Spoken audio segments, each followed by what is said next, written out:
The sky over the colony of Alara was a bruised purple, streaked with veins of silver where the planet's twin moons caught the light of a distant dying star. Kale stood at the edge of the observation deck, his breath fogging the transparent dome that separated him from the void. Below, the colony sprawled across the cracked red desert, a patchwork of prefabricated domes and hydroponic farms, all clinging to survival on a world that didn't want them. He adjusted the neural band around his temple, its faint hum syncing with his thoughts, and checked the time. The signal was late. Kale wasn't supposed to be here. Officially, he was a maintenance tech tasked with keeping the colony's air recyclers humming. Unofficially, he was a listener, one of the few who could tap into the neural network that connected the scattered human colonies across the Orion Arm. The network was a relic of Earth's golden age, a web of quantum relays that let thoughts, raw, unfiltered, travel faster than light. Most people used it for mundane things, trade deals, family messages, propaganda. Kyle used it to hunt for secrets. The signal he was waiting for wasn't ordinary. It had started 3 weeks ago, a faint pulse buried in the static of the network. At first he thought it was a glitch, a ghost in the system, but the pattern was too deliberate, too alive. It wasn't code or data. It was a voice, fragmented and desperate, calling from somewhere beyond the mapped relays. Kale had traced it to a dead zone, a region of space where no colony had ever survived. The voice was human, or close to it, and it was asking for help. He glanced at the portable receiver in his hand, its screen flickering with static. The colony's central AI, a cold presence he'd nicknamed Warden, monitored all communications. If it caught him intercepting an unauthorized signal, he'd be locked in a holding cell before he could blink. But Kale had learned to slip through the cracks, rerouting data through maintenance channels to cover his tracks. He wasn't reckless, just curious. Too curious, maybe. "Kale, you up there brooding again?" A voice crackled through his comms, sharp and teasing. Mira, his partner in crime and the colony's best hydroponic engineer, never let him sulk in peace. "Not brooding," he muttered, tapping the receiver to mask the signal. "Working."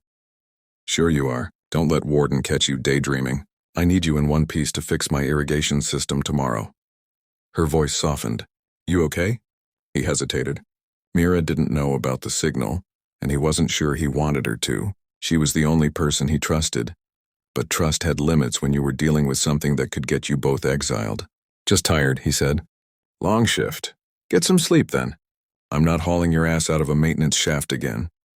She signed off with a laugh, but Kale could hear the worry underneath. The receiver beeped, pulling him back. The signal was live. He adjusted the neural band, letting it amplify the connection, and closed his eyes. The world dissolved into a rush of static, like diving into a cold ocean. Then the voice emerged, fractured but clearer than before. "Trapped coordinates, 47.3 by 19.8. Core failing, please." The words were a jumble, laced with panic.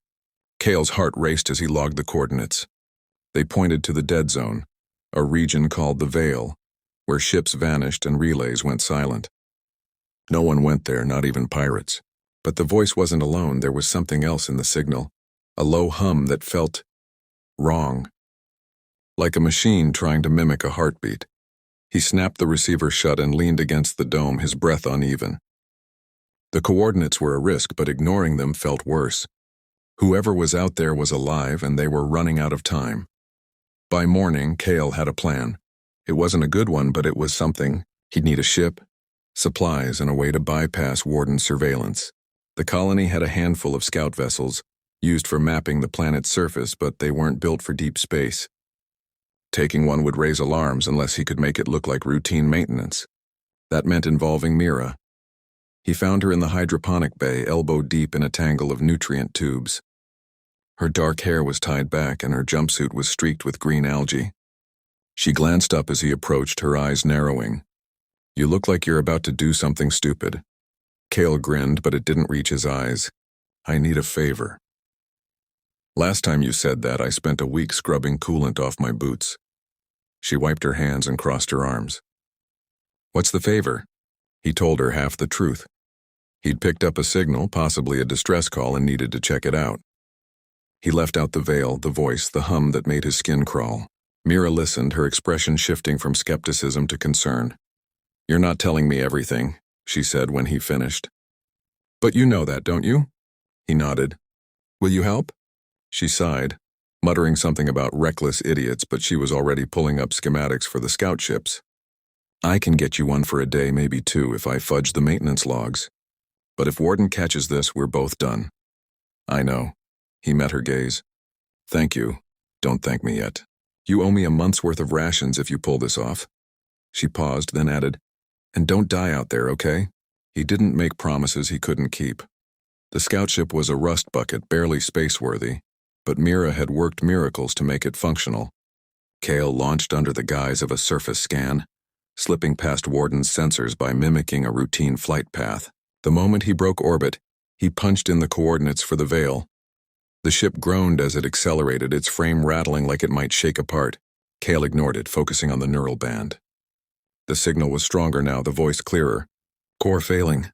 No time. 47.3 by 19.8. Help us. The hum was louder too, pulsing in time with the words. It wasn't just a sound, it felt like it was reaching into his mind, probing. Cale yanked the band off, his hands shaking. Whatever was out there wasn't just human. The veil loomed ahead, a dark smear against the stars. Sensors showed nothing but static, as if the region swallowed light and sound. Cale's stomach twisted, but he pushed forward. The voice had said, us. There were people out there, and he wasn't going to let fear stop him. Hours later, the ship's sensors pinged. A structure appeared on the edge of the veil, a massive, jagged thing that looked like a shipwreck fused with an asteroid. It wasn't on any charts, and it didn't match any known designs. Cale slowed the ship, scanning for life signs. The readings were faint, erratic, but they were there. He suited up, grabbed a portable oxygen unit, and tethered himself to the ship before stepping into the void. The structure was even stranger up close. Its surface was smooth in places, pitted in others, like it had been grown rather than built.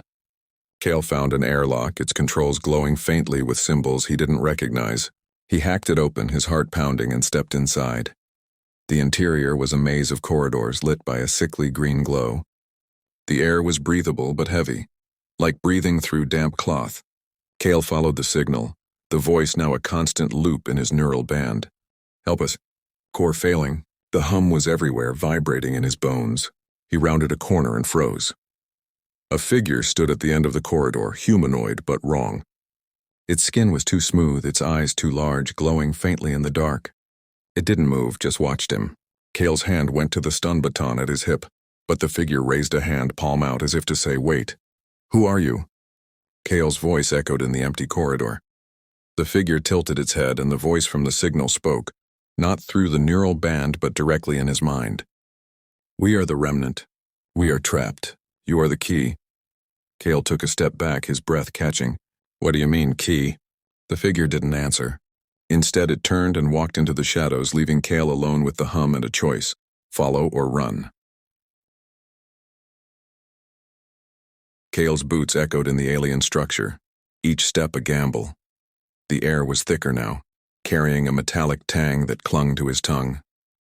The figure had vanished into the shadows, but its words, "You are the key," looped in his mind, as persistent as the hum that pulsed through the walls. He gripped the stun baton tighter, its weight a small comfort against the unknown. The neural band was still active, feeding him fragments of the signal. Core failing. Help us. The voice was human, but the hum wasn't. It felt like a presence, watching, waiting. He followed the corridor, guided by the signal's strength. The structure was a labyrinth, its walls curving in ways that defied geometry, as if designed by a mind that didn't think in straight lines. Panels glowed faintly, etched with symbols that seemed to shift when he looked too long. Cale's training as a listener had taught him to analyze patterns, but this place resisted logic. It was alive, or had been, and it was dying. The corridor opened into a vast chamber, its ceiling lost in darkness. At the center was a pulsing sphere, suspended in a web of crystalline tendrils. It was the source of the hum, its rhythm irregular like a failing heart. Cale approached, his scanner flickering as it tried to make sense of the energy readings. The sphere was a reactor, or something like it, but its technology was centuries beyond anything he'd seen. And it was breaking down. Figures emerged from the shadows, dozens of them like the one he'd seen before. They were humanoid, but their movements were too fluid, their eyes too bright. They didn't speak, just watched him with an intensity that made his skin crawl. The neural band crackled and the voice spoke again, clearer now. The core fails. We fail. You are the key. Kyle's mouth was dry. What do you want from me? One of the figures stepped forward, its voice a chorus in his mind. We are the remnant of the Makers. This is their ark, their last refuge. The core sustains us, but it fades. Your mind, it resonates. You can restore it. Kale shook his head, backing away. I'm just a tech. I don't know your systems. I can't. You hear us, the figure interrupted. You hear the network. Only 1 in a million can. You are the key. The words hit like a shockwave. The neural network wasn't just a human creation. It was built on something older, something alien. The Makers, whoever they were, had left behind more than relics. They'd left a piece of themselves in the relays, in the signals Kyle had spent his life decoding. And now, they needed him to save them. He glanced at the sphere, its light dimming with each pulse. What happens if I don't? The figure's eyes dimmed. We cease. The ark ceases. The knowledge of the Makers is lost. Kyle's mind raced. He wasn't a hero. He was a listener, a nobody who fixed machines and chased signals. But the thought of letting an entire civilization's legacy vanish felt like a weight he couldn't shake. What do I need to do? The figure gestured to the sphere. Connect your mind to the core. It will guide you. He hesitated. Connecting to an alien system could fry his brain, or worse, change him.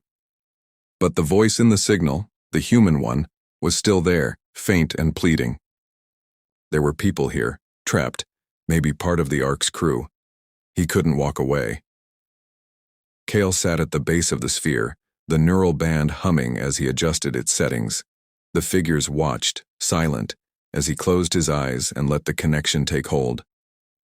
The world dissolved into a flood of data, images, and voices, not just the remnant but the Makers themselves. He saw their worlds, their cities of light, their wars that shattered stars. They'd built the ark to escape their end, encoding their minds into its core. But something had gone wrong, trapping them in a decaying loop. The human voice broke through, sharp and desperate. Kyle, can you hear me? It's Lena. We're stuck in the core's simulation. You have to stabilize it. Lena. The name didn't register, but her voice was real, anchored to a human mind.